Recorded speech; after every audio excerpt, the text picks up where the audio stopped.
بسم الله الرحمن الرحیم. بیا هم د لوی بخښونکي او مهربانه خدای په نامه درنو دوستانو، زموږ او ستاسو نننی درس چې ده د مدیریت یعنې منیجمنټ باره کې ده. نن به منیجمنټ یعنې مدیریت تعریفوو چې دا څه شی ده. نو د دې لپاره موږ دلته لیکل شوي دي what is the management.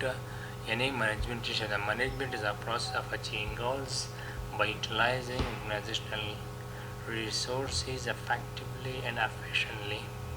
یا په بل عبارت موږ تعریفولی شو چې management is a process of planning, organizing, leading and controlling to achieve organizational goals effectively and efficiently.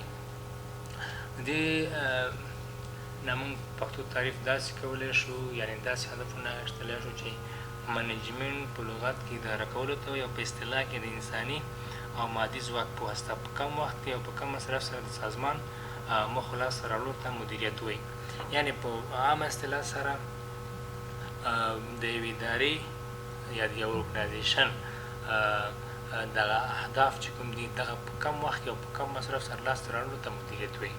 یا په بله اصطلاح چې موږ یوه اداره ګورو چې هغه خپل اهداف په کم وخت او په کم مصرف سره لاسته راوړي، نو موږ په دې باندې پوهېږو چې هلته منیجمنټ یعنې اداره او مدیریت شته ده.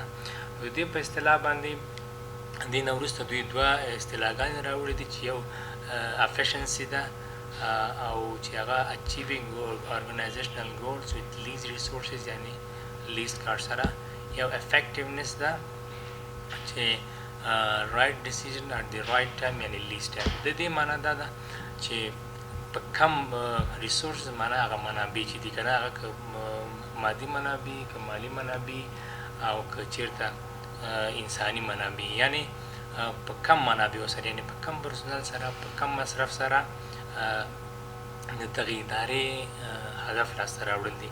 دا افیکټیونس چې ده د دې په کم وخت کې، یعنې په کم وخت کې او ښه فیصله کول د دې ادارې په د اهدافو باره کې هغه لاسته راوړل دې ته چې افیکټیونس یعنې مؤثریت وایي، چې یعنې موږ په لنډ وخت کې یو مؤثره ګټوره فیصله وکړو د هغې ادارې د اهدافو لاسته راوړلو لپاره، نو دې ته منیجمنټ وایي. بیا هم داسې تعریفولی شو چې منیجمنټ د یوې ادارې هغه اهداف په کم وخت کې او په کم مصرف سره لاسته راوړلو ته منیجمنټ یعنې مدیریت وایي. زموږ او ستاسو نن درس همدا منیجمنټ یا مدیریت ورته هم زده کړه.